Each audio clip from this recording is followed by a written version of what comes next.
بسم الله الرحمن الرحيم. الحمد لله نحمده ونستعينه ونستغفره ونعوذ بالله من شرور أنفسنا ومن سيئات أعمالنا. من يهده الله فلا مضل له ومن يضلل فلا هادي له، وأشهد أن لا إله إلا الله وحده لا شريك له، وأشهد أن محمدا عبده ورسوله، وبعد. السلام عليكم ورحمة الله وبركاته. yanzu da muke magana daren asabar ne daidai da daren 8 ga watan safar, hijira na da shekara 1434, daidai da 21 ga watan disamba shekara ta 2012. wannan shine kasar na 20 daga cikin jiran giyar karatuttukan littafin alkaba'ir wallafar alhafiz abu abdullah muhammad shamsuddin zahabi, allah maɗaukakin sarki ya gafarta mishi. idan jama'a ba su manta ba, mun yi karatu har zuwa inda aka zo alkabiratu salisa, babban laifi na uku daga cikin manyan laifuffuka da malam ke nuna wa'azi a kansu, as-sihr, sihiri, asiri, tsafi, bori, duba, bokanci, tsubbu, duk suna ƙarƙashin wannan. muka ji cewa sihiri da tsafi da tsubbu da bori da duba da bokanci dukkaninsu kafirci ne. muka ji cewa hukuncin musulunci dangane da wanda yake yin su shine ya kafirta, sannan kuma haddin musulunci akan wanda aka tabbatar ya aikata shine kisa. bayan da malam ya gama wa'azantar da mu, ya nuna mana haramcin wannan abu tare da nau'ukan da waɗannan irin sihiri suke bayyana da daidai da kowane zamani da kowace al'umma da gari. amma sai malam ya marmazo dawo kan malamai masu wa'azi akan tsafi da bori da duba da bokanci da makamantansu, cewa su ji tsoron allah, su sani da cewa mutumin da ya tashi a cikin bakin jahilci game da addini ko kuma sabon musulunta ne, to irin wannan ba a zartar mishi da wannan hukunci na kafirta shi, balle a halatta jinin shi dangane da aikata waɗannan abubuwa. inda kuma da wannan matsala mai matuƙar muhimmanci ce, wadda ita ce muke sharhi kwana da kwanaki. karatu wayi karatu a inda bayan mun karkare karanta abin da malam zahabi ya rubuta, muka zo muna bibiyar sharhin da malam mashhuri wannan littafi, muna tattaunawa ɗaya bayan ɗaya. kenan malam ya ce wannan yana nuna ashe daga cikin jahilci akwai jahilcin da ake mutum hamzari. na'am, a zamanin sayyidina usman mace ce ta iya karatun alkur'ani tsaf, har ta karanta suratul mu'minuna, ta karanta inda allah maɗaukakin sarki yake magana dangane da haramcin zina, da kuma inda allah ya kawo togaciya akan cewa illa ala azwajihim aw ma malakat aymanuhum fa innahum ghayru malumin. zina haramun ce. mutum ya biya bukatar shi ta wata hanya ba ta matar shi ba, ba ta bawan shi ba, to haramun ne. sai wannan mata ta ga cewa to tun da ita ba ta da miji ba, ita zai ta siyo bawa, ta je ta siyo bawa ya ci gaba da saduwa da ita. ana nan sai asirin ta ya bayyana, aka daga matsalar ta aka kai wurin sarkin muminai sayyidina Usman, aka ce ga abin da matan nan take yi. aka ce bawar Allah me yasa kika yi haka? ta ce ta bi aya alqur'ani ne. aya ce ta ce zina ko neman biyan bukata ba ta hanyar aure ba, ba ta hanyar bawan da ka mallaka ba, to wannan ainihin ta'addanci ne. to ita kuma sai ta ga cewa tun da ba ta da miji, to ai wannan bawanta ne. sai na Usman sai ce to kun ga ta yi ta'awili kenan. to wannan ma nau'i ne na jahilci. wato ita sai ta ɗauki cewa yadda namiji zai iya siyo mace a matsayinta na baiwa ya mai da ita kuyanga ko saɗaka ko ƙwarƙwara yana saduwa da ita, haka ya halatta. sai ta ɗauka cewa mace ma tana iya yin haka. to yanzu mai ta jahilta? ta jahilci cewa wannan maganar ta keɓanci maza ne kaɗai ban da mata. sai na Usman ya mata uzuri. haka abin ya faru a zamanin sayyidina Umar, kamar yadda malaman tafsiri da tarihi suka faɗi.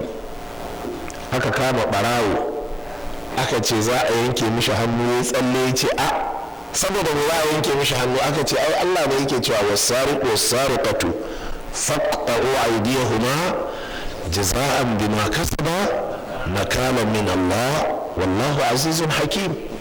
Allah ne ya ce a yanke hannun barawo namiji da mace sai ce shi bai sani ba. Umar ya ce tsakaninka da Allah baka sani? Ya ce shi bai sani ba. daga wannan shekarar ne Umar ya ce to shi kenan a rinka tara musulmi ana karanta musu alkur'ani ana fassara musu shi da watan azumi, idan dare kuma alarammomi su rinka wucewa suna karanta musulmi alkur'ani yadda za a sauke wa musulmi alkur'ani tsakanin abin da ake karanta musu da wurin tafsiri da wurin karatun sallar tarawihi, domin hatta wanda bai kai wuri kaza ba ya ji. to kun ga yanzu wannan ba a yanke mai hannu ba. me yasa ba a yanke mai hannu ba? an karɓi uzurin ya jahilci wannan abu. to haka malamai ku ji tsoron Allah, abubuwan da ake karantawa cewa kaza kafirci ne, kaza bid'a ne, kaza shirka ce, ana karanta su ne domin wa'azi, domin a faɗakar, domin a sanar, domin a sanar da wanda bai sani ba ya sani, wanda ya sani ya gafala a faɗakar da shi, wanda ya jahilci abin tun farko ya samu ilimi a kai. amma ba yaƙi ne malamai suka ɗaura tsakaninsu da masu laifi ba, balle malamai su rinka ganin cewa ai Allah ya kawo su babin da za su tona wa suwana da suwana asiri. to sa'an nan ku kiyaye, yana daga cikin tafarkin ahlus sunna takfirul mu'ayyan, kafirta wane ko cewa wane da sunan shi dan bid'a ne ko wane da sunan shi cewa mushriki ne. wannan yana buƙatar a sanar da shi waɗannan abubuwan ya san su a bisa ilimi, su kuma zo mishi bayanai ta irin hanyar da ta kamata ta zo mishi. to gaskiya wannan shi ne tafarkin ahlus sunna, amma ba su cikin tafarkin ahlus sunna a takfirul muayyan ba tare da tsaye da hujja ba, wato kafirta wane da kanshi sai in kana da hujja ƙarara. yanzu kaga in kai kana cikin ɗaliban darul hadith ko waɗanda ke halartar majalis khassa darussa da muke na musamman, gobe nan da safe karfe 10 insha Allah ta'ala muna da karatun hamawiyya wadda za mu tattauna mas'aloli irin waɗanda nan ƙarara za ka ji mun ambaci sunayen wasu mutane ƙarara muna cewa waɗannan mutane kafirai ne, arna ne, babu tantama akan haka. me yasa? saboda muna da hujja akan kafircinsu, muna da hujja akan an tsayar musu da hujja. amma ka kafirta mutum bi mujarradin kaga ya aikata abin da ka yarda cewa kafirci ne, to anan ka kiyaye sai an tsaya an dubi wasu dalilan tukuna. na haka ina fatan jama'a ku iya bambance tsakanin maganganun guda biyu, domin waɗannan ire-iren maganganun su ne da yawa daga cikin 'yan uwanmu 'yan ƙungiyar izala suke cewa mu 'yan salafiya muna tufka da warwara, sai mu ce kaza bid'a ne, sai kuma wani ya aikata, sai kuma mu ce ba za a hukunta shi da wannan ba, saboda akwai sauran wasu ƙa'idoji kafin a hukunta shi da kai shi. ko kun fahimta jama'a? sai ka ga ɗan sanda ya ce kaza saba doka ne, sai kuma ka ga wani yayi, sai kuma ka ga ɗan sanda ya kyale shi. me yasa? me yiwa bai cika sharaɗin da za a hukunta shi da wannan laifin ba. sai ka ga ka kama ɓarawo ka kai wa 'yan sanda, 'yan sanda sun kama ɓarawo sun kai shi kotu, gobe sai ka ga kotu ta sake shi, sai ka ce waje ya ba da kuɗi, ko 'yan sanda sun sake sai ka ce waje ya ba da cin hanci. ta yiwu ba haka ba ne, mai yiwa sharuɗan dokokin da suka ce a iya kama shi da wannan laifin ba su cika ba, don haka ba yadda aka iya, dole a sake shi. amma kai kana da yaƙinin ya aikata, amma ka gagara kawo hujjojin da za ka tabbatar da aikatawar. 'yan sanda an kawo musu rahoto sun ɗauka sun rubuta, amma da suka je kotu da yake mai shari'a yana da ƙarin ilimi akan iliminsu su suna da ilimin kamo mai laifi ne, shi kuma mai shari'a yana da ilimin binciken mai laifi da kuma hukunta mai laifi ƙari akan ilimin da 'yan sanda suke da shi. haka daidai lokacin da kai zaka ga wani laifi ta kama ka kai wurin 'yan sanda, 'yan sanda su ɗauka su kai kotu kuma sai ta saki. wani lokacin an zo ana zargin 'yan sanda sai ka ji 'yan sanda sun cewa suka iya, sun yi abin da za su yi, sun kai mai shari'a ya sake shi ba da suka iya. to mai shari'a kuma yakan saki mutum saboda rashin cikar sharuɗa. waɗannan sharuɗan su ne abin da mu da ke da'awar salafiya muke cewa ba a kafirta wane sai in sun cika. kenan mu kanmu ba ma cewa ba ma kafirta wanda ya tabbata kafiri ne da sunan shi idan sharuɗa sun cika a kan shi. in sharuɗa sun cika ba yadda muka iya, dole ka ji mun ce wane mai aƙida kaza kafiri ne, wane mai aƙida kaza ɗan bid'a ne, wane mai aƙida kaza zindiki ne. wazozinmu kuma sun shaida haka, sai dai matsalar da ake tuhumarmu da ita ce mu duka ba ma kwamtsowa gaba ɗaya mu ce duka kafirai ne, muna tsayawa muna tantancewa. alhamdulillah wannan kuma yana daga cikin ilimin da Allah maɗaukakin sarki ya bambanta mu daga cikin sauran ahlus sunna, shine ilimi na tantancewa da tacewa, wato ilimi na tahqiqi da tahrirul masail ba tare da gaggawa ba. muna godiya ga Allah maɗaukakin sarki akan wannan ni'imar, domin sharri ne ka samu kanka a halin malantar da idan ka faɗi kaza sai kuma kawai da ka ga wani na aikatawa sai kuma ka ce ai shi kenan hukuncin ya hau kan shi. idan kai haka kai kanka to ka zama daga cikin 'yan bid'a, domin ka saba tafarkin annabi sallallahu alaihi wa alihi sallama. bukhari da muslim sun rawaito hadisi daga sahabi imran dan husayn, mace ce annabi ya aure ta sallallahu alaihi wa alihi sallama, da yazo zai taba jikinta sai ta ce a'udhu billahi minka, Allah ya tsare ni daga gare ka. manzon Allah ki ce Allah ya tsare ki daga manzon Allah, me kake ji? in kana wurin sai ka ce kin zama kafira. an fahimta? amma manzon Allah bai kafirta ta ba, sai ce laqad uzti bi mu'az, lallai kin nemi mai tsari ya tsare ki. tunda kika ce Allah ya tsare ki to kin nemi babban mai tsari, na ka tafi na sake ki. ya kawo zani da riga da mafi ya bata, saboda Allah ya ce wa matti'uhunna, ya mata kyauta a wajen saki, ya ce ta tafi gidansu. bai kafirta ta ba, amma dubi kalmar Allah ya tsare ni daga gare ka. kaiwa kai mai wan Allah, me kake ji kai mai dan karatu cikin cokali da rabi sai ka ce ta zama kafira? amma annabi bai kafirta ta ba, saboda ya ga sharuɗin da zai kai ga a kafirta ta, balle a ce ta yi da balle a ce a kashe ta, ba su cika ba. jama'a mun fahimta? annabi na tafi ya ga wata na kuka jikin kabari. bawa Allah ittaqillaha wasbiri, ki ji tsoron Allah ki haƙuri. me ta ce? ilaika anni, tafka ba wuri, innaka lam tusabbi musibati, masifar da ta samu ni dan ba kai ta samu ba. yanzu Allah ya tafi ba ta wuri. yana wucewa sai Anas mai ba da riwaya ya ce sai aka ce mata ke manzon Allah ne kika ga bakan magana? sai ta ce ta shiga uku, sai ta kwaso a guje ta tawo gida. tana tawowa ta zo, ya manzon Allah na ya haƙuri. sai manzon Allah bai waiwai waccan bakan magana da ta gaya mai ba, ya ce ke arniya Aliyu ku buga mata bom.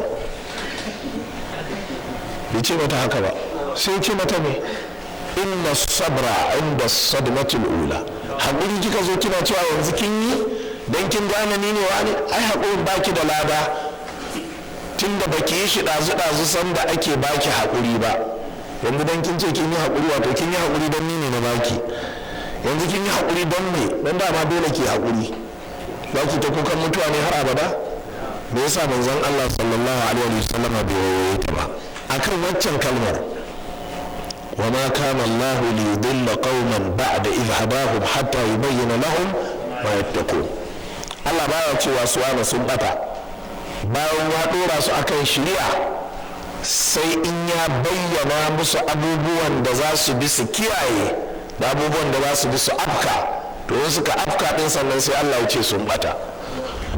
don haka a madadina da dukkan wani mai da'awar salafiya a duniya, ina kiran duk wani mai danganta kanshi zuwa ga ahli sunna ya ji tsoron Allah game da waɗanda zai ga sun aikata kafircin da ya wa'azi cewa kafirci ne. Ya ji tsoron Allah game da waɗanda zai wa'azin bid'ar da ya ce bid'a ce ya ga sun aikata. Ya gane cewa ba daga zarar mutum ya aikata ne sai kuma a ce hukuncin ya hau kan shi ba. Akwai dalilai na hamzari. Dalilai na hamzari din nan su muke karatu a kai in ba ku manta ba. Daga cikin dalilai na hamzari in ba ku manta ba waɗanda gashi yanzu za mu sake tasowa kan wata magana da malam ya ce, wa kama yuqbalu al-uzru bil jahli fi haqqi man nasha'a bi bi'atin ghalaba 'alayha al-bid'a. Kamar yadda kuma har wayo ake ba da hamzari wa mutumin da ya tashi a anguwa ko gari ko ƙauye ko ƙasa ko wurin da ike bid'a ta wurin jawo a kai. ولا قدرة عنده على معرفة الدين الصحيح الذي جاء به كتاب الله وسنة رسوله صلى الله عليه وآله وسلم. يا زما كاجي إذن يد يتاشي bashi da ikon yadda zai san addini ingantacce wanda Allah maɗaukakin sarki ya zo da shi a cikin littafi, manzon shi ya zo da shi cikin sunna. an fahimta jama'a? ثم بعد ذلك la wajidu siwa ulama al-ibtida. sannan kuma ban da haka duk inda ya kada dama da hagu malaman duk da zai samu malaman bid'a ne. ita kanta bi'ar anguwar da aka haushe shi ko garin ko ƙauyen ko ƙasar gaba ɗaya bid'a ta wurin jawo a kanta. kuma duk inda ya wauga dama ko hagu zai karatun suro ne, karatun alƙur'ani ne, karatun jami'a ne, duk inda zai karatu a wannan yanki yawan malaman sun zama yan bid'a ne, wal inhiraf, malaman karkatattu ne. fala ya'rifu ad-dina illa min khilalihim, babu yadda zai iya sanin addini sai a wurin su kuma yan bid'a ne, kuma kasar ta gurbace da bid'a, kuma ba shi da ikon da zai ketare su din ne duk inda ya kada. shine na tsawa nake gaya wa matasa ɗan bana bakwai, Najeriya nan tamu ta taɓa samun kanta a irin wannan halin ba ɗaya ba ba biyu ba. na daga cikin hali mafi nesa da mu da ƙasar ta samu kanta a ciki shine kafin zuwan ɗan hodiyo. kafin zuwan ɗan hodiyo sai da ƙasar ta rikide ta zama haka. waɗanda za ka gani su ne malamai, su ne suke karantar da bid'a, sun mai da addini ya zama musu hanyar cin abinci, ba sa wa'azi ba sa faɗin gaskiya. wannan shi ya sa wasu matasa sai suke ganin ma ɗan hodiyo ne ya kawo addini Najeriya. ko ɗaya kafin kakannin ɗan hodiyo su Musa Jakolo su shigo wannan ƙasar jama'a, ana yin addinin musulunci a zamanin a ƙasar nan tuntuni. kenan ɗan hodiyo ya zo ne don gyaran addini. to amma abin da ake nuna maka lokacin da ya zo ya samu al'amura sun rikice, gyara ɗan hodiyo ya kawo. jama'a kuna ji? bayan ɗan hodiyo ya tafi ta sake rikicewa. mutum nawa ne yanzu za ka je ka samu a ƙasar Sokoto suna wa'azi da littafan ɗan hodiyo? duk malamin da yake wa'azi da littafan ɗan hodiyo yanzu a ƙasar Sokoto tsanan shi ake yi, ana cewa mutashaddidi ne, ya cika tsanantawa. amma a nan aka rubuta littafan, a nan aka yi aiki da su. ƙasar ta sake samun kanta halin irin wannan rudanin da wannan jahilcin. to waɗannan iyayenmu da suka taɓa samun kansu da kakanninmu da malamanmu da makamantansu a wannan halin, ba za ka hukunta su cewa 'yan bid'a ba ne, don ya suka iya da kansu. musulmi ne, sai dai sun samu kansu a wani hali wanda ake musu uzuri. kaji sirrin karatun namu. to tun da an karɓi uzurinsu, to ba za a ce musu 'yan bid'a ba, ba za a ce musu kafirai ba, ba za a ce musu mushrikai ba za a ce musu arna ba, ya sunansu musulmi. to in ka ce to ai suna yin bid'a, sai a ce ya suka iya, wani hali za su iya kwata kansu daga bid'a ta rikide ta zama ita ce addini. duk abin da za a yi bid'a ta shigo ciki. su waɗanda ake sa ran su ce bid'ar ba kyau su ne suke yin bid'ar, su suke karantar da bid'ar. ka gaya mu ta wace hanya za ka san addini ingantacce? saboda haka ku kiyaye, wannan shine mataki na farko na fahimta. duk inda ka je za ka yi wa'azi, ka rinka ba da hamzari game da ya suka samu kansu, yaya malamansu suke. malam yake cewa wa yastawi fi zalika al-muqaddid alladhi indahu shay'un min al-ilm. ta yiwa wani ya ce yanzu ana cewa ne a wannan zamanin babu malamai, ba alarammobi,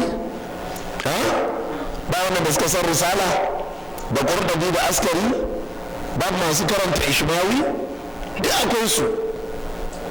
sai malam ya ce amma kasancewa hukuncin nan da kake jin ake faɗi to daidai ne da waɗanda suke muƙallidai, waɗanda ba mujtahidai ba ne, wato irin waɗannan da suke karantar da risala a soro, duk muƙallidai ne. abin da aka rubuta shi suke karantarwa, ba sa iya yin cas, ba sa iya yin as, ba sa iya tahqiqi, ba sa iya tahririn mas'ala ko ɗaya daga ciki. idan mai muktasar ya ce fihi khilafun, su ma sai su an yi hilafa. idan ya ce taraddud sai su ce an kai an komo. in ya ce kaulani sai su ce maganganu biyu. ba sa iya yin cas, ba sa iya yin as. amma wani ya haddace muktasar din, wani ya haddace qur'ani, wani yana tafsirin jallalainin amma da takalidanci yake. to irin waɗannan da ake ganin su wake-waken malamai ake ce musu da Hausa muƙallidai kenan. wal'ammi da jahili duk hukuncinsu ɗaya. an fahimta jama'a? ko kuma ko wal'ammi al'ummi da gama garin mutane waɗanda suke jahilai ne duk hukuncinsu ɗaya. domin waɗannan maganganun da nake faɗi na sha faɗansu a wuraren tarurruka da dama. galibin matasa sai su ce to yanzu kana nufin da ka ce a wannan zamani duka an waye gari an zama 'yan bid'a don haka za a ba su uzuri. to yanzu malamai na wannan zamanin fa gasu nan suna da ilimi, wasu su har suna rubuce-rubuce. sai a ce duk da rubuce-rubucen da suke ba mujtahidai ba ne, rubuce-rubucen da suke duk ababin takalidanci ne. yanzu malam yahuza a nan zaro ya yi sharhin fatul jawad askari, amma ya rubutun ne ala wajihi taqalid, da takalidanci ya rubutun, babu ijtihadi a ciki, domin yana biye da mazhabin malikiya ne. iya abin da mazhabin ya ce nan zai tsaya, ba gaba ba baya. to duk waɗannan da su da baƙaƙen jahilai waɗanda za ka gan su ba su san bihin ba, kuma dukkansu sun zo suna aikata bid'a ko suna aikata shirka. idan ka zo duk sai ka ba su uzuri cewa suna fama da jahilci ne.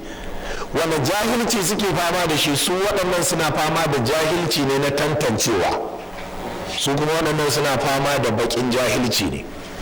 don haka shari'ar musulunci duk za ta ba su uzuri. wa qad alhaqa ulama hadha aljins min ahli aljahl bi ahli alfata. malamai suka ce irin waɗannan jinsi na jahilai ko to hukuncin su ɗawa da waɗanda suka rayu zamanin da ba annabawa.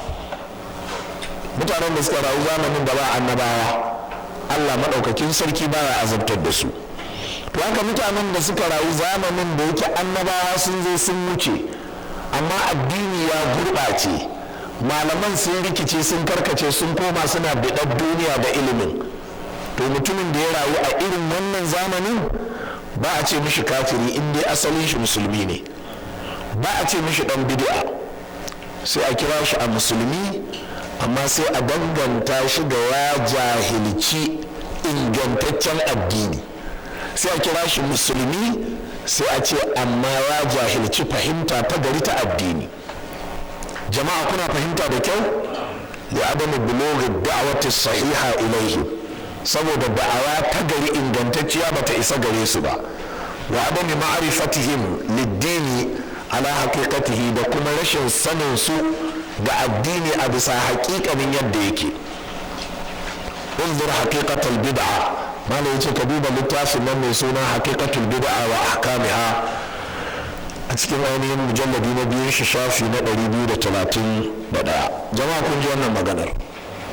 haka har waɗanda suke malamai ne a wannan zamanin duk wannan hukuncin shi za ka ba su ma suna daga cikin ahalul jahali, domin jahilcin ya kai ba sa iya tantance addini ingantacce daga wanda ba ingantacce ba. a waɗannan zamanin za ka gansu ga sunan in suna karantar da littafai za ka ga galibin littattafan da ake karantarwa littattafai ne matattun littattafai irin waɗanda na kawo. tambihul ghafilin na abul laith as-samarqandi, durratun nasihina, tanqihul qawli, baba'i'uz zuhuri, duk waɗannan galibi su ne idan an yi cas da as an so a harraka mutane a motsa su shine sai a samu wani ya iya waka shine sai a samu wani ya iya waka ce wanda ya zina zai yi nutso kwanan shekara a cikin wuta ya rera musu. duk waɗannan ba za ka kira su kafirai ba, musulmi sunansu, kuma suna da haƙƙin ka ɗaga hannu kai musu addu'a Allah ya gafarta musu. kuma cewar ka su musulmi ne baya nuna ka inganta abin da suke na bid'a ko shirka ko tsafi a uzuri ka ba su saboda halin da suka samu kansu. to masu da'awa irin tamu suna fuskantar matsaloli ta ɓangarorin mutane guda biyu. ɓangaren farko su ne waɗanda a yanzu suke aikata irin waɗannan bidi'o'in sai su a tun da ba ku kafirta waɗancan ba ku ce 'yan bidi'a ba ne, me yasa mu yanzu kuke kafirta mu? sai ce saboda ku yanzu da'awa ta isa gare ku, kuna rayuwa cikin malamai waɗanda suke wayar muku da kai, an zauna da ku an nuna muku abin da yake daidai daga abin da ba daidai ba, su ba su samu haka ba. don haka irin waɗannan su ne waɗanda su kuma suka riƙe aƙidar fir'auna. su sun fahimta amma kuma sun ƙi su fahimta. haka Allah ya faɗi game da fir'auna, wa jahadu biha wastaqanatha anfusuhum zulman wa uluwa. su fir'auna suna jayayya ne amma ba sun san gaskiya ce tun da ta bayyana. na haka in suka so su buga kan jahilai sai su ce fama balul qurunil ula. to mutanen da fa iyaye da kakanni da suka mutu suna irin wannan shirkar da bid'a. to amsar mu anan mu ka jita ita ce ana ba su uzuri, ba a kafirta su amma ba a cewa abin da suka yi daidai ne. to uzuri da aka ba su shine saboda halin da suka samu kansu. kai kuma yanzu dalilin da yasa ba za a baka uzuri ba, an zannar da kai an nuna maka ka fahimta sannan kuma ka bijire. ka ji dalilin da yasa kai ka bambanta daga su. to nau'i na farko na mutanen da ake fuskantar barazana da su kenan. nau'i na biyu kuma su ne waɗannan mutane waɗanda galibinsu suke cikin ƙungiyoyi. su kuma abin da suke cewa don menene ka ce kaza shirka ne kuma ga wani ya aikata kuma ka ce ba za ka ce mai mushriki ba. sai su je sai su buɗe maka ɗan littafi sai su ce ai gashi wa man lam yukaffiru al-mushrikina fa huwa mushrikun, wanda duk bai kafirta mushrikai ba to shi ma mushriki ne. to kaga bai fahimci wannan magana akan me ake yin ta ba. shine duk wanda aka yaƙinantu wannan mushriki ne, to ai waɗancan ba a yaƙinantu mushrikai ba ne. me yasa? li'adami bulughi da'wa wal hujja ilaihim, saboda da'awa da hujja ba ta je gare su ba. ku kiyaye jama'a. to shi yasa in ka ce za ka yi da'awa salafiya ko karka sa ran akwai wani dan kungiya ko dan dariƙa ba zai goyi bayan ka. don na daga abin da ke wahalar da matasa idan suka taso suka ji sunayen mu sun yi nisa ko ina sai su ɗauka a'a su ma yanzu da sun fara da'awar salafiya sunan su zai tafi. to in yaji an kira shi da wani suna ko an yi wata addu'a an buga a ƙasa an tsire ko shi albarka sai ce a to me ba ya faɗi kaza bane? a'a ai in dai za ka yi da'awa ɗin salafiya za ka tsaya ma gaskiya ne saboda hujjojinta kawai. yanzu kun ga waɗannan maganganun da wannan tafarkin da nake bayyana duk Najeriya ba wanda yadda da shi. yan ɗariƙa ba su yadda da shi ba, yan izala ba su yadda da shi ba, yan shi'a ba su yadda da shi ba, boko haram ba su yadda da shi ba, kowa bai yadda da wannan ba. to kowa zai yi raddi a kai, kowa zai mai da martani. don haka da'awar salafiya in dai za ka yi ta ka sha alwashin kowa ma zai iya zagin kai kafirta ka, amma kai dai kasancewa abin da ka faɗin kana da dalili. Iyakacin ta kenan. Don yanzu wannan magana bata dace wa ɗan ɗariƙa ba, ɗan ɗariƙa ba zai so ta ba, ɗan izala ba zai so ta ba. Shi abin da ɗan ɗariƙa zai so duk bid'ar da zai yi to shi kenan a ce daidai ne, to kaga ba za a ce ba. Shi kuma abin da ɗan izala zai so shine wancan duk bid'ar da ya addankara mai kaulasa, to sai a ce a'a sai an dubi akwai kuma dalilai, to shi kenan wancan sai ce to kai ba a san irin ka ba. Ko kun fahimta? Wannan ita ce gaskiya dangane da siffofin da ke tattare da mu, amma ana kokarin a haifar da gyara ne ko a samar da gyara wanda shine zai daidaita al'amari. Bai yiwuwa mutum yana yin abin da ba daidai ba saboda son zuciya a ce daidai ne, kuma bai yiwuwa mutum ya yi abin da ba daidai ba da uzuri ko da kuskure ko da rashin sani ko da rashin fahimta kuma a hukunta shi hukuncin da ba a yi wa wanda ya sani a bisa shegantaka.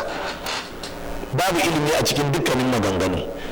Don haka jama'a mu matsayin mu kenan. Lallai muna wa'azi mu ce kaza shirka ne, muna wa'azi mu ce kaza bid'a ce, mu wa'azi mu ce kaza zalunci ne, mu wa'azi mu ce kaza shirka, kaza tsafi, kaza to kuma sai ga wani ya aikata wannan abin, don yan izala ne sai su ce ya zama kafiri kai tsaye. Idan yan bid'a ne su kuma sai su ce a to me ba dai ya faɗi la ilaha illallah ba komai, la ilaha illallah shi ta shafa komai. Mu kuma sai mu ce a bincika ya san wannan abin da yake aikatawa cewa yana warware la ilaha illallah, bai sani ba sai a ce aje a sanar da shi. Ya sani ya sanin sakon ya iso mishi a yadda ya kamata wani matsayi ya ɗauka, sai aka ce ya ɗauki matsayi na sanyin jiki da tawadu, sai a ce ba za a kafirta shi ba. Ya ɗauki matsayi na izgilanci da shegantaka da dogewa a kai, sai a ce shi kenan hukuncin kafirci ya hau kan shi. Wannan ita ce matsayar mu. Allah madaukakin sarki ya taimake mu. Malam ya ce wa amma man kana bi imkanihi al-ilm faqassar, amma wanda akwai yiwuwar ya iya zuwa ya nemi ilimi amma sai ya takaita, fa huwa afin, wannan mai laifi ne.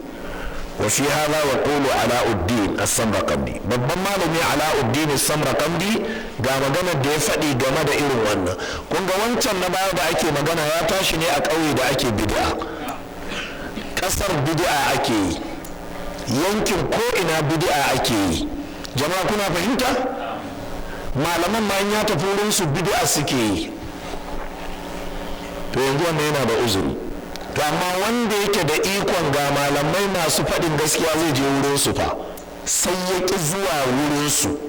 Kamar wannan zamanin duk inda kake a Najeriya, to akwai inda za ka saɗaɗo ka tafi wurin malamai su koya maka addini na gaskiya. An fahimta jama'a? Akwai hanyoyi masu ɗimbin yawa waɗanda za ka iya zuwa ka samu ilimi ingantacce ko addini gyararre ko makamantan haka, to sai ka takaita. Ko kun fahimta jama'a? Irin takaitawar da yau ga samarin ahli sunna nan da dama, wai kowa yana jiran ne a je anguwarsu a sa mishi karatu sannan ne wai zai yi, amma in dai shi ya bi karatu ne to ai shi bai da lokaci. Wai a zo anguwarsu dai suna da masallaci a sa musu karatun a masallacinsu. To yanzu kaga irin wannan, idan ya je ya bauta wa Allah da bid'a, ko ya je bauta wa Allah da abin da yake hadisin ƙarya ne, ko ya bauta wa Allah da shirka, ko ya tsafi, ko ya wani abu makamancin haka, Allah zai kama shi da wannan laifi kuma za a lazimta mishi laifin da ya aikata. Domin ba zai yi a ce sai malamai sun bi kowace anguwa sun sa muku karatu ba. Kana da imkaniya ta ka tafi. Mutumin da zai tashi daga cikin garin Zaria ya je sabon gari neman kuɗi, me yasa ba zai tafi sabon gari neman ilimi ba? Mutumin da zai tashi ya tafi Lukoro noma, me yasa ba zai tafi cikin Zaria koyon addini ingantacce ba? Mutumin da daga Kwarbai zai tashi ya tafi Hassamuru domin karatun boko, me yasa ba zai shiga anguwar Kwarbai ko Madaka ko anguwar Kaura ya ji akwai mishi ingantaccen addini ba? To wannan idan ya takaita har takaitawa ta kai shi ga aikata shirka ko bid'a ko saban Allah, to to wannan mutum mai laifi ne. Babban malami as-Samarqandi Alauddin ya faɗi a cikin littafin shi mai suna Mizanul Usul a mujalladi na 1 shafi na 285 yace kaunul ma'muri ma'luman lil ma'muri aw mumkin al-ilm bihi bi'tibari qiyam sabab al-ilm shart li sihhati at-taklif. Malam yace kasantuwar abin da aka yi umarni da shi ga wanda aka yi umarni din ko ga wanda yake da ikon ya samu ilimin shi, to sai an dubi da yadda sababin samun ilimin zai yi gare shi, to sannan sai a ce wannan shine zai ba da sharaɗi na ingancin a kallafa mishi. Wannan maganganu ne irin na malaman usul, shi yasa za ka je su kamar maganganun lauyoyi, domin duk irin su da usuli da lauya dukkan su ainihin matsotsa ɗaya suke sha. Bari ka ji in farfasa maka kalmomin ɗaya bayan ɗaya. Yace kaunul ma'amuri bihi, kasantuwar abin da aka yi umarni da shi, kamar me, kamar tauhidi. An yi umarni da tauhidi, an yi umarni da riko da sunna, an yi umarni da kullan aure, ka kulla mata ka kattarin yawo. An fahimta? Lil ma'alumi, haka ne? Ma'aluman, kasantuwar wannan abin da aka yi umarni da shi ya zama sananne ne lil ma'amuri ga wanda aka umarta. Abin da aka yi umarni da shi kamar me, ka kulla matarka, ka rinka sallah akan lokaci, yanzu umarni ne nan aka baka ko? To kasantuwar wannan abin ya zama za a tuhumce ka a kai, sai ya zama ma'aluman lil ma'amuri, sai ya zama sanannen abu ne ga wanda aka umarta. Aw mumkin al-ilm bihi, ko kuma abu ne da zai iya yiwa ya samu ilimi da shi, zai iya sanin abu bi itibari qiyam sabab al-ilm, kuma sai an lura da yadda zai tsayu da hanyar da ilimin zai samu. Yana da halin da zai tafi samun ilimi. Yanzu jama'a, mutumin da ke sabon gari zai iya zuwa anguwar ƙaura samun ilimi ko ba zai iya ba? Zai iya. Yanzu mutumin da yake Kwarbai zai iya zuwa ɗan magaji samun ilimi sahihi ko ba zai iya ba? Zai iya. To sai an dubi hatta hanyar da zai biya samu ilimin mai yiwuwa ce? To kaga wannan ta danganci yadda yake, sai an dube shi.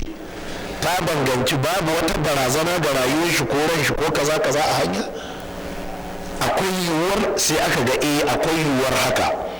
To malam ya ce in aka samu haka, to shartun li sihhati taklif, to wannan sharaɗi ne na ingancin kallafa mishi.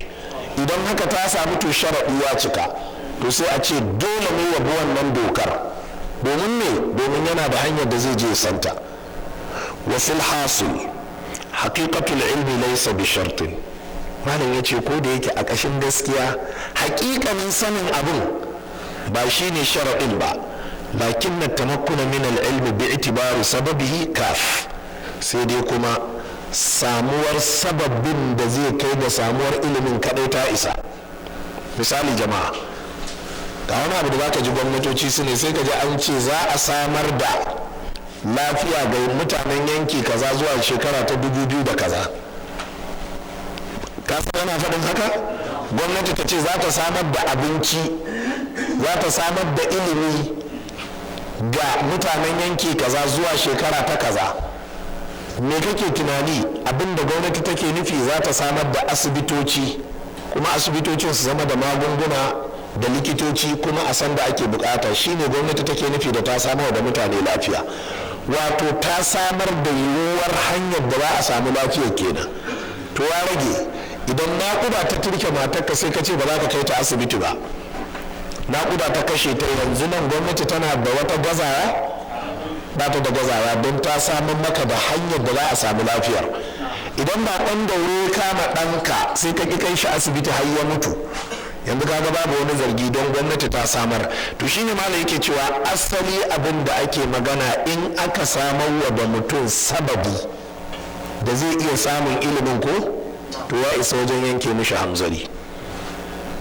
Shi yasa kaga a ƙasar Hausa tuntuni muke baku tarihi, tuntuni a ƙasar Hausa malamai ba karatun soro suke kimshewa a zauruka su ne ba, malamai ba zuwa suke bayan gari ba, wani juyin juwa hali ne ya firgita wasu matsorata sai suka koma soro, wasu kuma suka gudu bayan gari. Amma malamai a ƙasar Hausa suna tsayawa ne a tsakiyar gari ko tsakiyar anguwa su yi wa'azi kowa ya ji, su je su tare duk wata matara ta jama'a su yi musu wa'azi akan abin da suka san cewa shi ne laifin mutane ko kuma shi ne abin da zai gyara rayuwa ta addinin mutane. Jama'a kun fahimta? To yanzu ta hanyar yin haka, to malamai a ƙasar Hausa sun samar da ilimi. To mu da muka biyo bayan su jama'a da Allah ya raya mu a zamunna, shi yasa ba ku ga ba za mu je bayan gari mu gina makaranta ba, sai dai mu zo tsakiyar jama'a sai mu gina makaranta, sai mu zo tsakiyar jama'a sai mu gina masallaci, kuma sai mu dankara lasifika ko ina. To wa'azin da za mu faɗi ingantaccen addini, mu faɗi ingantattun hadisai, mu faɗi aƙida ta gari, mu faɗi fatawa mai kyau, to wannan an samar da hanyar yanke hamzarin kenan. To samar da wannan ya isa, ya rage kai ka je ka samu ilimi, ya rage maka baka samu ba ka je ka aikata jahilci, to wannan an yanke hamzarinka. Saboda haka har yanzu ku rinka zuwa masallatai inda 'yan kasuwa suke, ku rinka zuwa masallatan cikin anguwanni, ku rinka zuwa matattarar jama'a, ku rinka samun lasifika ta fiya-fiya, ka je ka sami jama'a sun taru sai ka tara su innal hamdalillah nahmaduhu wa nasta'inuhu wa nastaghfiruh wa na'udhu billahi min shururi anfusina wa min sayyiati a'malina man yahdihillahu fala mudilla lahu. Ka gama khutbatul haja tsaf, ka yi wa jama'a sallama lafiyayya, ka isar da gaisuwa, sannan sai ka ce na zo in muku wa'azi ne saboda ku 'yan kasuwa ne, ga bayani dangane da kasuwanci, ga irin kasuwancin da shari'a ta haramta, 'yan kasuwa kuna kaza ku daina. Ka sa a tara maka matan aure a unguwa su taru, ka ce ga irin abubuwan da matan aure suke su daina.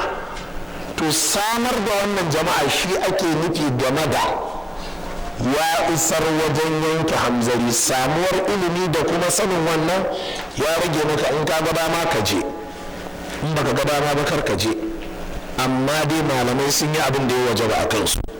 To da yake Allah ya raya mu a zamunna irin waɗannan, shi yasa ko ga yanzu waɗannan wa'azozin yadda kake jin su, kana tafiya kan intanet haka zaka ji su rangadadau, haka zaka ga hoton mu rangadadau, haka zaka ga fagen da zaka rubuto mana tambaya dar awa 24, haka zaka ga duk abin da kake bukata a faifai ne na CD, a kaset ne, mai hoto ne, mai murya ne, a hansar ɗinka ne.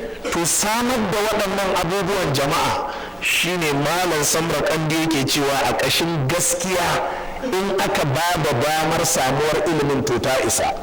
Ilimi kuma ya rage kowa ya ji tsoron Allah ya je ya samu. To amma kaga idan malamai suka zauna a cikin gidajen sun zama sarakunan gargajiya, waɗancan suka gudu bayan gari, ya zama hanyar da za a yi a kai gare su ta wuyata. Idan ka tafi sharuɗa da za su ƙaƙaba maka da dokoki ya isa, to wannan kuma kaga kana da uzurin da za ka ce to ai kawo yunƙurin ka san addinin sun hana ka. Jama'a kun fahimta? To shi yasa kuwa ga in aka tashi a irin wannan tsarin na da'awa ko to sai a kasafta kashi biyu. Akwai wanda za a yi gaba ɗaya shine sai ka ji mun sa a lasifika, kowa ya zo ya ji, wanda ba bai ji bai zauna gidan shi ko kofar gidan shi ko kan kwararo zai ji, a sanya a kaset a yada. Kuma dole ne kaset ya yi sauki yadda duk wanda zai saya ya zama ya same shi sauki, naira 100 naira 150. Amma wallahi barna ce ku je kuna siyar da CD naira 1000 na addini, wallahi ƙarya kuke, ba ku da quality na CD duk duniya wanda zai kai naira 1000 ƙarya ne. Wallahi wannan ta'adi ne a cikin addini, kuma toshe mutane ne daga mallakar hanyar da za su sami ilimin addini. Duk iyakar tsadar CD jama'a ya yi tsada, ko ina aka kai shi a duniyar nan naira 500. Duk inda aka ɗauki CD aka kai shi, ko ba da koruwa sabu za a kaɗa CD nan su je daga nan su je ƙasar China to sai a sai da shi naira 500 sai an fitar da kuɗin da aka buga shi da ribar shi da komai don kowa ya samu. So da haka masu sai da kasusuwa da kuke zuwa kuna sai da kasar ɗin wa'azi naira 1000, cd na wa'azi naira 2000, wallahi al'azimi wannan kuna taimakawa wajen takura ilimin addini da wa'azozi kai ya kai ga jama'a. shi yasa ga motoci nan mun siya manya na makaranta mun aje su, waɗannan kasusuwa haka za a rinka buga su jama'a. duk inda aka ji musulmi na taro ko ina ne, yan ɗariƙa ne, yan izala ne, boko haram ne, ƙur'ani haram ne, ko waɗanne iri ne za a je a baje. in ya so in ba sa so su ce a tashi ka a sayar musu da irin wannan sai a tashi, amma ko waɗanne iri ne za a je domin iqamatul hujja, a tsawo da kowa hujja. a ɗauki kasar tun daga Zaria nan a kai shi Lagos, cd ne gashi nan da wa'azozi awa 6 a ciki, sai a ce ka naira 200. har Lagos an kai maka shi ka naira 200 ya isa, har Maiduguri har Sokoto har Birnin Kebbi ka naira 150 ya isar, kuma an ci ribar a haka. sau da haka masu sai da sidina da kuke sayarwa 300-500 ƙarya kuke yi, kuna faɗa da addinin musulunci ne, ba kwa son sunna ta yaɗu ne, kuna baƙin ciki ne. addinin musulunci komi gashi dubinan risala ce, tuntunemiya dubanta samar dani naira 1000 ce, tuntunemiya dubanta. idan littafin injiniyar ne wannan sai ka sayi shi 70,000, kuma nan da wata 3 sai a ce maka ga sabon edition naka ya mutu ya zama tsohon alkawari. wannan ko shekara 1000 yau ba shi nan ba ta mutu ba, kuma naira 1000. saboda haka waɗannan da ke bi suna makalewa da malaman ahli sunna, wai su suna son yaɗa da'awar ahli sunna ne. nawa kuke sai da sidina malaman ahli sunna? kuna sayawa naira 100, kuna sayawa 150, kuna sayawa 200, a 500 kuke sayawa 1000, 2000. cd, mp3, dvd ƙarya kuke yi. kuna taimakawa wajen addinin musulunci kai ya yaɗu bi asra'i waqtin, so ake addini a yaɗa shi.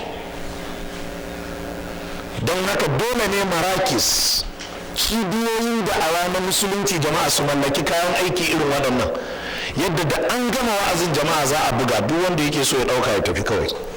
in tafiya ta tafiya sai a zo a ce gashi nan naira 100, naira 100, naira 100, kuma za a ci riba saboda albarka ake nema. duk inda cd plate yake ake sai da shi ba ya wuce naira 50 wanda suke bugawa. to ka sai abin naira 50, duk hidimar da kai mishi bata wuce ta naira 100 ba, to sayar da shi 200 ka ci naira 50. rahimallahu rajulan samhan idha ishtara samhan idha ba'a. manzon Allah ya ce Allah ya ji kan mutumin da yake siye da sauki yake sayarwa da sauki. wannan addu'ar manzon Allah ga 'yan kasuwa kenan, ina kuma ga waɗanda suke kasuwancin yaɗa sunna annabi. amma yau akwai wasu makaryatan masu sai da kasan ne sun je sun makale jikin masu wa'azozi, suna ta zububuta su don su ba su izini su buga kasusuwansu. sai ka ji sai su je sai su tara cd guda 10, sai su samu yallaɓaiwa ne sai su ce ranka ya daɗe ga waɗannan 50,000. cd guda 10 saboda shi darakta ne a Abuja, saboda shi famanan sakatare ne sai ka ce 50,000. ka yi zalunci. ne dalilin ka na sayarwa haka? ko kun fahimta jama'a? da haka jama'an musulmi ku ji wannan abinda al-imam Alauddin Samarqandi yake cewa shine wajibi ne ya zama wanda aka umarta da wani abu ya san abu, kuma wannan wajabcin na iya faruwa in aka samar mishi da hanyar samun ilimin. an fahimta? to in ya kai ga wannan sharaɗin to sai a ce yanzu kan kallafa mishi yin kaza ya hau kan shi. sai ce a hakikani ba wai ilimin ba, a'a a sauƙaƙe hanyar sani. shi yasa za ka ga in muka tashi wa'azi akan yan tsubbu sai mu aika gidan rediyo, kowa ya zo za a yi wa'azi akan yan tsubbu, za a yi wa'azi akan bokaye, za a yi wa'azi akan zuwa wurin yan duba, don kowa ya ji. sannan muka zo sai mu ce alamatun yu'rafu bi hasahun, ga alamomin da ake sanin matsafi da su, wanda duk ka je wurin shi maka addu'a ko da bukata, in ka je yana tambayar ka sunan uwarka to ka san dan tsubbu ne, matsafi ne, tashi ka bashi wuri. Wanda duk ka ji ya ce kawo dabba kaza mai siffa kaza to matsafi ne. Wanda duk ka ji ya ce ka daina yin alwala wa sallah kaza mushriki ne. Wanda duk ka ji ya ce kaza sai ka ga an faɗa a yada a kasar ko ina ya shiga. To samar da wannan damar ko to ta isar. Jama'a kun fahimta da kyau? Allah madaukakin sarki ya taimaka. وقال الشيخ صالح بن حميد في كتابه رفع الحرج في الشريعة الإسلامية. مالا صالح بن حميد أتكن للتافن شميسونا ɗauke laifi a cikin shari'ar musulunci, wato ya farfaɗi wasu ƙa'idoji ne waɗanda ainihin shari'a ta ɗauke laifi ta hanyar su, a shafi na 229 ya ce min al'umuri al-muqarrara fi shari'a, na daga cikin tabbatattun al'amura a cikin shari'ar musulunci أن شرط التكليف بأمر من الأمور من قبل الشارع، na daga cikin sharaɗin kallafa wa bawa wani al'amari daga cikin al'amura ta ɓangaren shari'a, ilmal mukallafi bi talabi shari'i al-ako lil fi'li fil waqi', shine shi wanda aka kallafa wa wannan shari'a ya zama yana da masaniya daga wanda ya kafa mishi shari'a ga aikin da ake neman ya aikata a haƙiƙa. Ku kiyaye waɗannan, kamar da na ce yau maganganu ne na lauyoyi ake karantawa, shine jurisprudence, ilimin usulul fiqh. Ma'ana a cikin shari'ar musulunci idan shari'a ta umarni da wani abu daga ɓangaren Allah ko annabi da suke kafa shari'a, to sharaɗin wannan umarni ya zama dole shine shi wanda aka ɗorawa umarnin ya zama ya samu ilimin abin da mai bashi umarni yake ɗora mishi. Malam ya ce wa yu'tabaru al-mukallaf aliman imma bi ilmihi haqiqa, shi wanda aka ɗorawa wannan shari'a abin da ake so a samu dangane da shi ya zama yana da ilimi na haƙiƙanin abin da aka ɗora mishi, wa imma bi tamakkunihi min al-ilmi bit ta'allum, ko kuma bai da ilimin abin amma an hore mishi ko an sauƙaƙe mishi hanyar samun abin. Misali yanzu sai ka sai sabuwar mota, sai aka ce ba za ka tuƙa ba sai ka je DPO ya gwada, VIO ya gwada ka. VIO da zaran ya gwada ka zai baka takarda, shi ko da ya baka takarda za ka tafi wurin masu road safety, su kuma su ainihin karɓi takardar nan, suka duba nan take sai su fitar maka da driving license. To kaga yanzu kenan yanzu sharaɗin a kyale ka tuka mota shine mai driving license. To in ya zama gwamnati ba ta da provision, ba ta da inda za ta ba da driving license, gwamnati ba ta da VIO, ba inda za ka je a gwada ka, yanzu kenan in ka sai mota za ka yi, ba inda za ka yi. To kaga ashe in ka sai mota yanzu ka taho baka da driving license, gwamnati ta tare ka ta ce ina driving license, sai ka ce to ai ka je baka samu ba, babu VIO, ba ofishin BIO, ba road safety, babu yanzu kaga a doka to bata hauka ba kenan, ba za ta kama ka ba, saboda me bata samar ba, bata kuma sauƙaƙe hanyar samarwa ba. Shi yasa kaga da aka yi 'yan sanda sai aka yi makarantar 'yan sanda, da aka yi custom sai aka yi makarantar custom, da aka yi gidan yari sai aka yi makarantar gidan yari. To ku kiyaye kenan tun da aka yi masallaci to a samar da wurin koyar da sallah. To in aka ganka kana sallah ba daidai ba sai a ce to kawo laifi, saboda ba malamai can na karantar da sallah, baka je sun koya maka ba. In ka ce a to ai baka sani ba ne, sai a ce a baka sani ba, ai ba hujja ba ce, domin ga hanyar sanin an bayar, baka je an koya maka ba. Jama'a kuna fahimta? Malam yake cewa au bi su'ali ahli dhikri, ko da kuma ta hanyar tambayar masana ce, ko da bai sani ba, hanyar kuma sanin ta yi kunci, amma sai zama ga malamai sun zauna ko da malamai ya rinka tambaya. wa wujudul muslim fi darul islam karina kafiya ala atibarul mukallaf aliman bil hukumi. yace kai in aka samu musulmi ma a kasar musulunci to wannan ma dalili ne wanda ya isar akan cewa duk wanda aka dora wa shari'a idan ya san hukuncin musulunci. yanzu misali nan zaruwa kasar musulunci ce, Sokoto kasar musulunci ce, Katsina kasar musulunci ce, Maiduguri kasar musulunci ce, duk waɗannan yankuna da na faɗi da makamantansu ƙasashen musulunci ne. to kana musulmi kana zaune a waɗannan ƙasashen ko to zamanka a cikin irin waɗannan ƙasashen na musulunci to sun isar maka da kasan ilimin ibada. to in ka ce baka sani ba fa sai a ce baka da uzuri. kana zariya baka iya sallah ba, kana zariya baka iya zakka ba, kana zariya in ka ce to ai kai ba malami bane sai a ce me yasa baka je ta koya ba. haka ce to ai kai ba ɗalibin ilimi bane sai a ce dan me baka tambaya ba. ana koyarwa a zariya, akwai majalisin tambaya, akwai wurin ɗaukan karatu, akwai wurin wa'azi, akwai wannan a Sokoto, akwai wannan a Katsina, akwai wannan a Bidda, akwai wannan a Gombe, duka akwai wannan a ƙasashen musulunci. to samuwar musulmi a cikin ƙasar musulunci ko to yanke hamzari ne. Allahumma sai dai ku dawo ku yi tunani na ɗazu. idan kuma ƙasar ta samu gurɓatuwa to nan ne za a ba shi uzuri. amma alhamdulillah Allah maɗaukakin sarki ya saka malaman sunna da alheri, sun tashi sun yi gwagwarmaya, an kashe wasu da yawa daga cikinsu, an raunata wasu da yawa daga cikinsu, an mulaƙantar da wasu an kore su, wasu an ɗaure su, amma sun jajirce har sai da suka kai yau Najeriya nan ta zama ala basiratin min ad-din.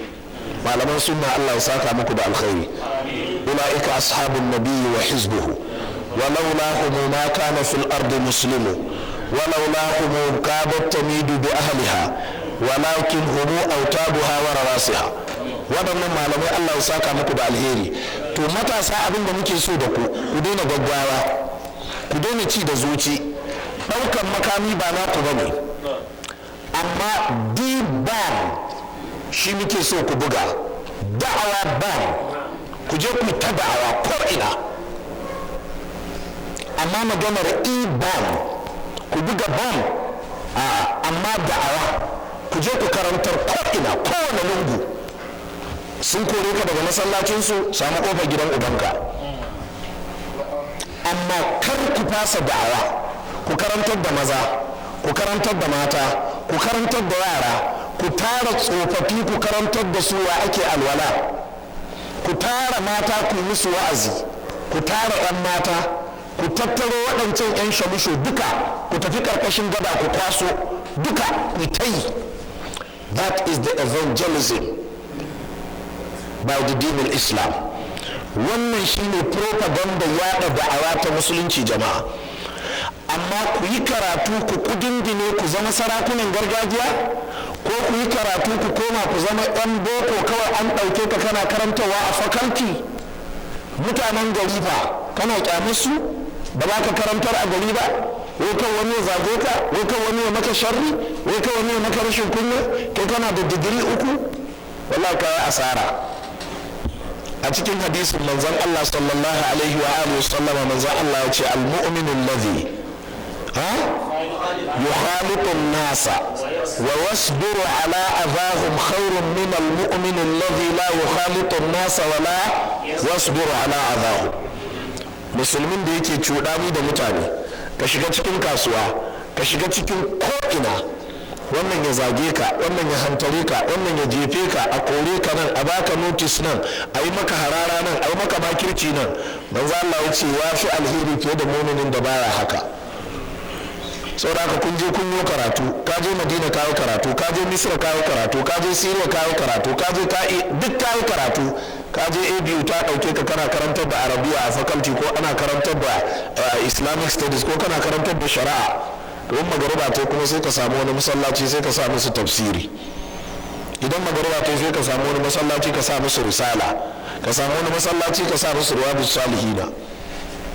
ka karantar da su, kuma ka sani wallahi sai kawo bakin jini. Wannan bakin jinin da kake gudu ko za su kullo maka a faculty can. Wata arniya ce ma daga Kalaba za ta je ta haɗa kai da shugaban department ɗin naku, ta je ta baba kanta ya hau, ta zo ta haɗa maka sharri nan ɗin ma hana ka zama lafiya.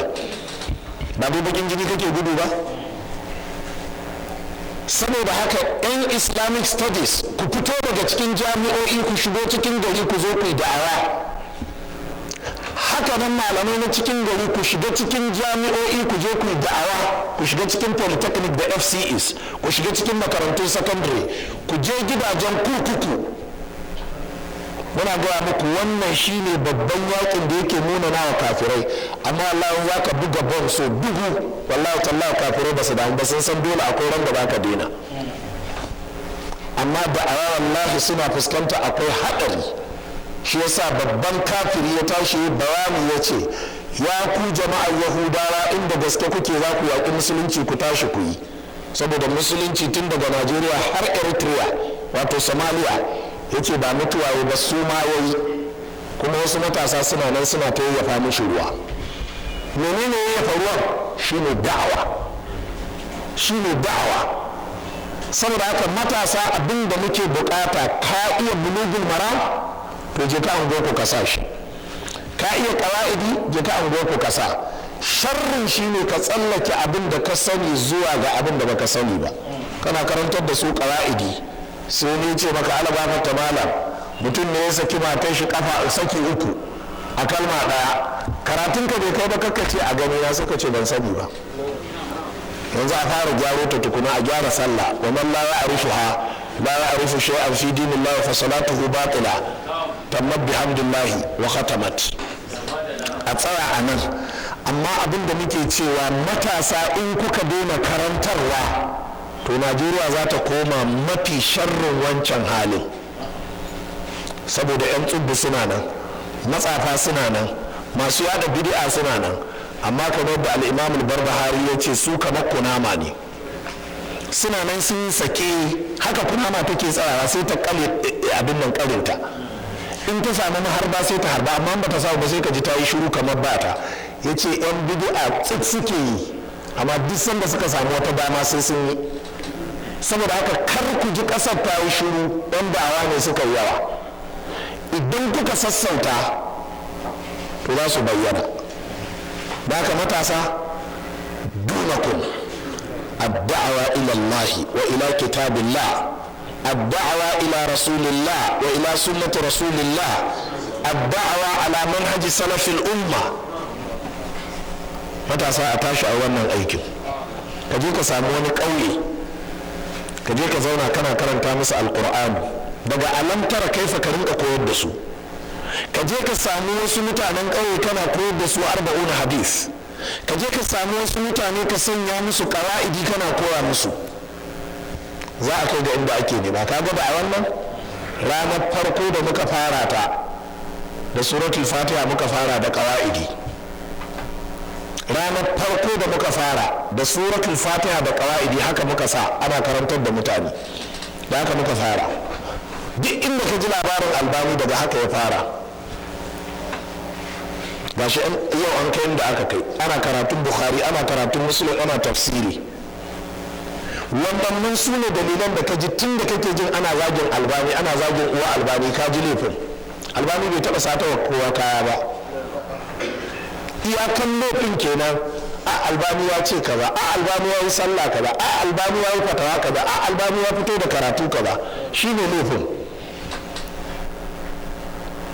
Me yasa? Saboda sun ɓoye, to don me wani zai zo ya bayyana.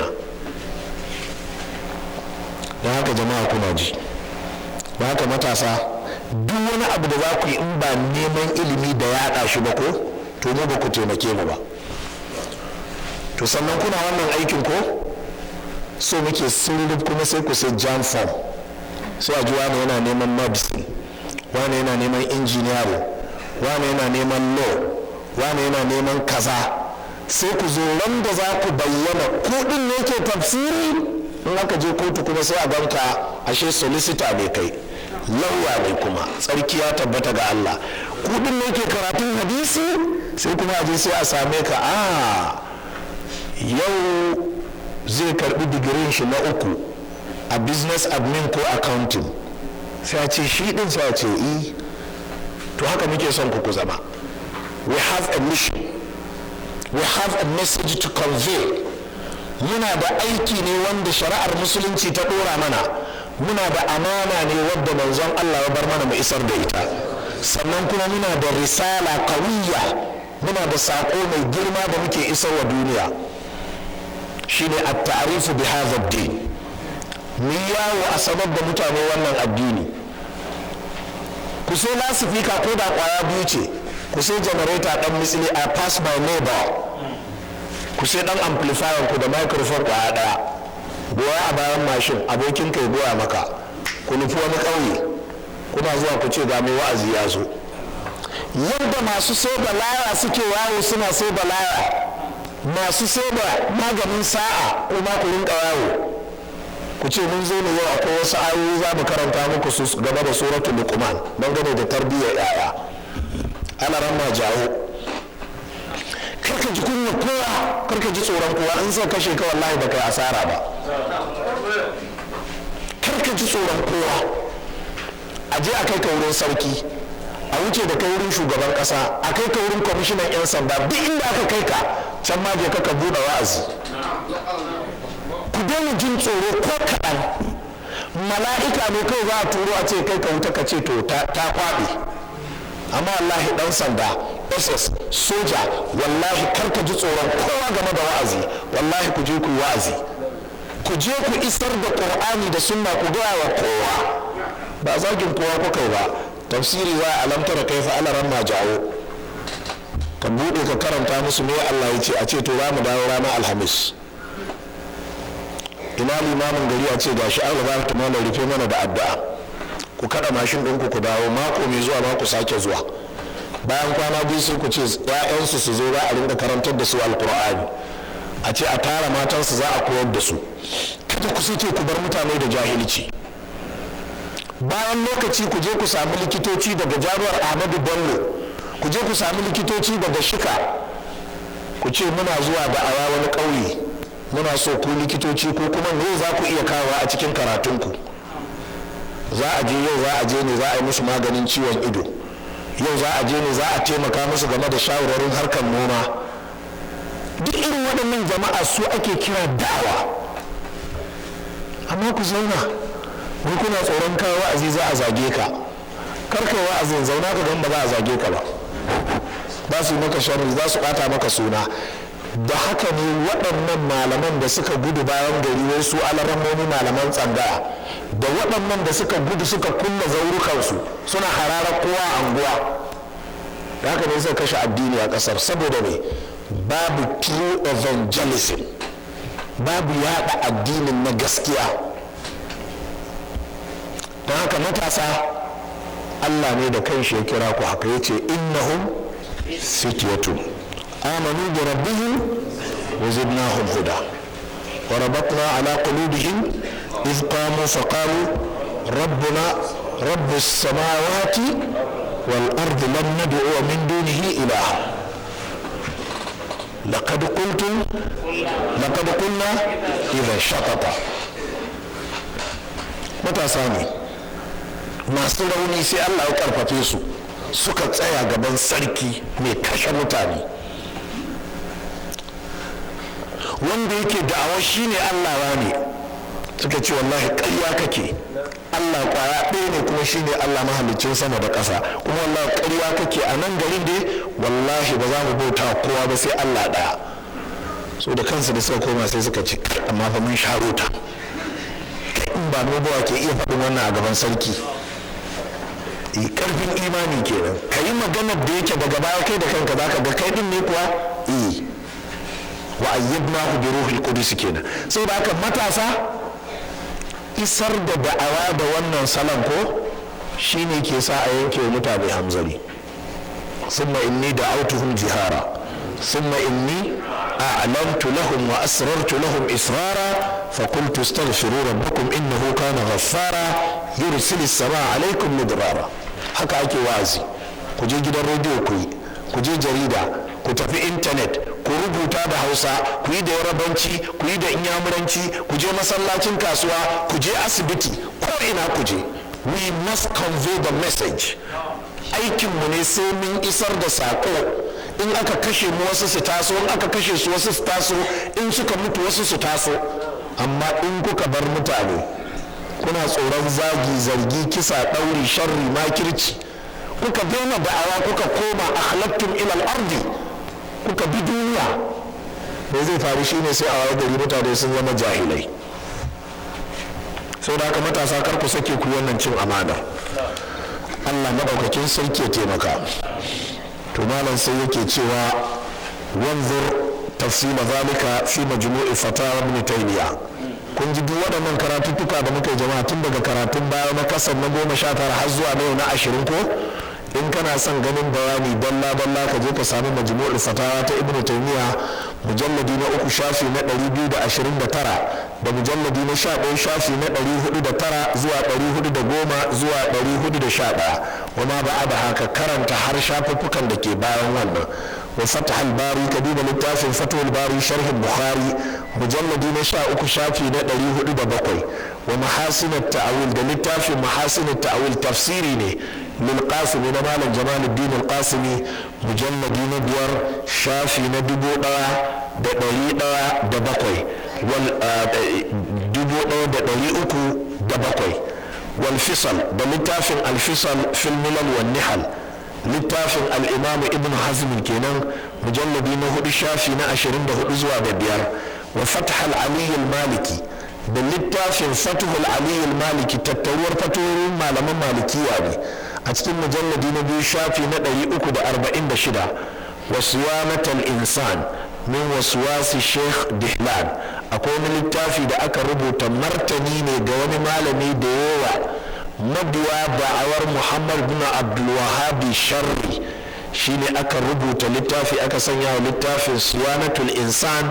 min waswasi sheikh dihlan wato wasiyar da ake wa mutum game da waswasin malam dihlani a cikin shafi na 409 sannan wa bahasun 449 wa bahasun fil uzur bil jahli war radd ala bid'ati takfir da kuma littafin mai suna bincike game da uzuri da ake bayarwa da jahilci da kuma mai da martani game da bid'ar kafirtar da musulmi idan ahmad farid wanda malam ahmad farid ya rubuta da kuma aljahalu bi masail al-i'tiqad wa hukmihi a cikin shafi na 288 zuwa 292 da kuma littafin al-kufr alladhi yu'dharu sahibihi bil jahl kafircin da ake wa mai shi hamzari da jahilci wannan littafin saboda yadda na san yana da wahala samuwa duk littattafan nan da aka faɗi suna nan ga sunan kaf a makarantar nan alhamdulillah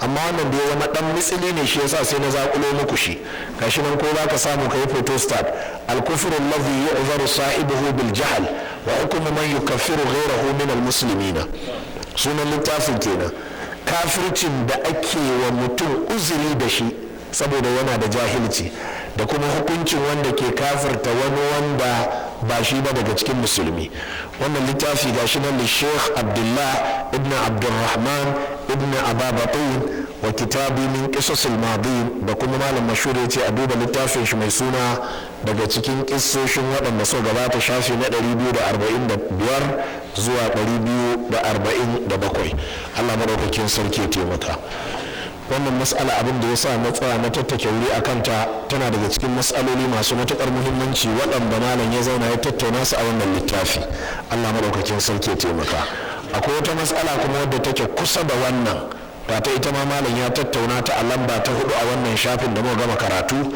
ita kuma ta samo asali ne daga inda yake cewa a sama wa qad kana sabatu sahaba bil habasha ai akwai manyan shugabannin sahabbai suna zaune a ƙasar habasha wa yanzilul wajib hukunce na wajibi suna sauka wata harim da hukunce na haramci suna sauka ala nabi sallallahu alaihi wa sallama ga annabi fala yablughum tahrimuhu illa ba'da ashhurin bayani dangane da haramci baya kaiwa gare su sai bayan watanni fa hum fi tilka al ashhur ma'zuruna bil jahl.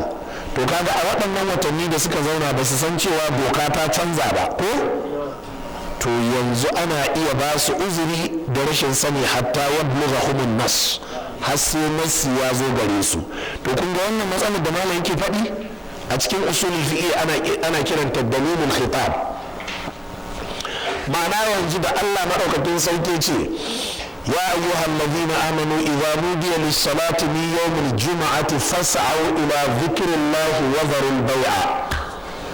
sai zamani ina cikin shagona supermarket ne na kulle shagona na sa iya condition kwastomomi sun zo muna ta ciniki sai aka kira sallah amma ban ji ba duk wanda ya kamata ya faɗa min shi ma bai ji ba a daidai wannan lokacin yanzu da muke ciniki yanzu mu masu laifi ne mu ba masu laifi ba ne me yasa saboda waccan maganar da Allah yake yi akan cewa in an kira sallah ranar juma'a ku bar ciniki to ai mu ba mu ji kiran sallar ba amma ba ga kiran sallah an yi kuma ga cinikin muna yi a daidai sanda ake kiran sallah ko kun fahimta jama'a kenan ga aya na sauka a Madina Allah yana cewa kada a yi kaza ga sahabbai can a ƙasa Habasha sun tafi wa'azi ko kasuwanci suna aikata wannan abu yanzu sun saba wa aya kenan malai ce a wannan lokaci to ana iya karban hamzarin su akan cewa ai ba su sani bane to ga wani sharhi da malam yace ma qalahu al-musannif huwa ar-rajih. wannan magana da al-imam az-zahabi ya faɗi ita ce mai ƙarfi ko ita ce mafi ƙarfi ko ita ce a bar a rinjawar daga cikin maganganun malamai. wa aslul mas'ala asalin yadda matsalar take mas'ala ce a cikin ilimin usulul fiqh anna hukm al-khitab hal yathbutu fi haqq al-mukallaf qabla an yablughahu. shin hukuncin magana yana tabbata akan wanda magana ta hau kan shi tun kafin magana ta isa gare shi? misali jama'a, misali nake so muku. kana da ɗa yana Kano kai kana Zaria sai ka aika mishi da takarda ta hannun ƙane shi wato ƙaramin ɗanka cewa wancan babban ɗanka ya marmaza ya kawo kuɗi za a kai ka asibiti za a yi maka aiki. sai wannan ƙaramin ɗa da ya karɓi takarda sai ya haɗari a hanya sai tafi shi ma aka kwantar da shi a asibiti. to yanzu wancan babban ɗana ka ya shiga cikin zargi na ya saba wa uban shi? bai shiga ba don saƙo bai isa ba amma kai a wurinka saƙo ya tafi ko bai tafi ba haka daga saman bakwai Allah ya aiko da annabi da saƙon. waɗannan mutane kuma almajiran annabi ne kuma sahabban shi ne kuma a shirye suke su bi amma ga su can ba sa bi me yasa saboda saƙo bai isa ba. malam ya ce to kaga wannan matsalar malamai sun yi saɓani amma ingantacciyar magana ita ce wadda malam zahabi ya faɗi ita ce ana karɓar hamzarin wanda umarni bai kai gare shi ba. ko kun fahimta jama'a? shi yasa bari in ɗan yi muku wani tsokacin irin wannan matsala a wannan zamanin. idan ka buga wa mutum waya ka buga bai ɗauka ba ka tura sako bai ɗauka ba amma kuma ga waya tana kaɗawa ga sako yana nuna maka ya tafi kuma ya karɓa to kar ka zarge shi game da manufar da ka tura domin baka san halin da wayar take ciki ba. ruwa ba ta hannun shi, ruwa an sace ta, ruwa ya sa ta a silent, ruwa ya manta ta a wani wuri, ruwa ta bata mai yiwa. ko kun fahimta? sai lokacin da ka buga mishi waya, ka buga mai waya ka kwantar da zuciyarka, kaka ce ya ina ta buga maka waya baka dauka ba, suka ce wani lafiya kwana biyu na buga maka waya ban same ka ba. ka fara mishi haka tukuna, karka ce ya ina ta buga maka waya, ina ta buga maka, a'a bincika ka ji tukuna. ita ce irin wannan matsala aibuha. ina da lacca da ne alƙawarin zan yi ta yau wajen shekara 10 da ta wuce, GSM. wannan yana ɗaya daga cikin abubuwan da ke cikin tattaunawar laccar, saboda su da dama a wannan zamanin mutane sukan zargi mutum, ai na buga mishi waya ai na tura mishi text, ai na yi kaza, ai na yi kaza, ai na yi kaza. Duk ta iya wani uzuri ya faru wanda saƙon bai kai gare shi ba, don haka yanzu kaga umarnin da ka bashi bai hau kan shi ba. shine malam yake cewa wa aslul mas'ala anna hukm al-khitab hal yathbutu fi haqq al-mukallaf qabla an yablughahu. asalin yadda mas'alar take shine hukuncin magana da aka aika wa da wani shin tana tabbata akan shi wanda aka aika wan tun kafin ta isa gare shi. sai ce fihi thalathatu aqwalin fi madhhab ahmad wa ghairihi.